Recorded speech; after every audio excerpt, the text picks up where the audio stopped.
خب سلام رفقا، چه خبرها؟ امروز میخوایم بریم سراغ 7 تا فیلم که پیشنهاد میدم. وقتی داری این فیلم ها رو نگاه میکنی حواست به پشت سرت باشه که یهو بابات سر نرسه و فیلم های واقعا جذاب و دیدنی هم هستن. و بریم سراغ فیلم بدون تعهد، محصول امریکا در سال 2011. داستان درباره یک دختر مستقل به اسم اما و یک پسر خودشیفته به اسم آدامه که یه ذره کلیشه‌ایه تا اینجا، ولی این دو نفر تصمیم میگیرن وارد یه رابطه بی دردسر بشن، فقط برای وقت گذرونی، بدون حس، بدون تعهد، فقط خوش بگذرونن.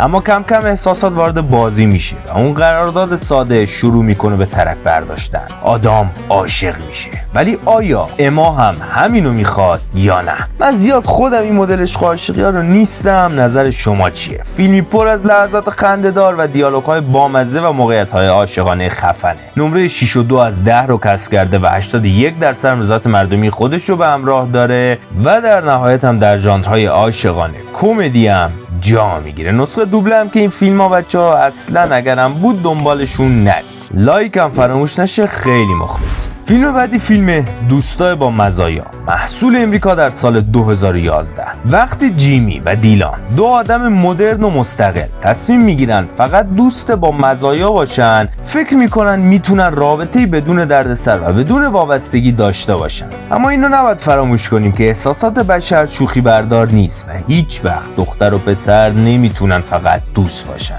کم کم این دوستی تبدیل میشه به یه چیز عمیق‌تر و وقتی عشق بیاد وسط همه چی قاطی پاتی میشه. با بازی درخشان جاستین و میلا، فیلمی خوشرید و خنده‌دار برای البته سن و سال خودش، تونسته این فیلم بسازه. نمره 6.5 از 10 و 82% هم رضایت مردمی خودش رو به همراه داره. بریم سراغ فیلم بعدی، یعنی فیلم فهرست کارها، محصول امریکا در سال 2013. برندی دختری درس خونیه که همیشه بچه مثبت بوده، همیشه هم گرم. به تازگی فارغ التحصیل میشه و وارد دانشگاه میشه. البته داره وارد دانشگاه میشه، اما قبلش یه تصمیم عجیب میگیره که خب این از یه بچه مثبت یکم عجیبه. اون چیه؟ اینکه یه لیست از همه تجربه هایی که تا به حال نداشته رو مینویسه و تصمیم میگیره تابستون قبل از دانشگاه همه رو امتحان بکنه، از رابطه های فلان بگیر تا پارتی رفتن و شکستن قانون های همیشگی، که خب زیاد با عقل جور در نمیاد. خب چرا تو زندگیت انجام ندادی و گذاشتی به این مرحله برسه؟ فیلمی طنزه، پر انرژی و البته عاشقانه است که اینو پیشنهاد میدم خیلی مراقب دور و برتون باشید. نمره 57 از 10 و 83% رضایت مردمی خودش رو به همراه داره. نسخه دوبله هم که خب اصلا. فیلم بعدی فیلم عشق، محصول فرانسه در سال 2015.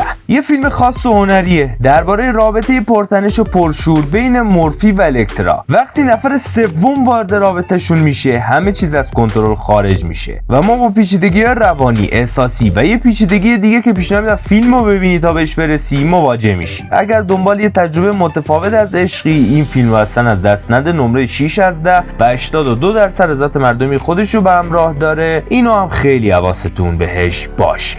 فیلم بعدی فیلم دان جان، محصول امریکا در سال 2013.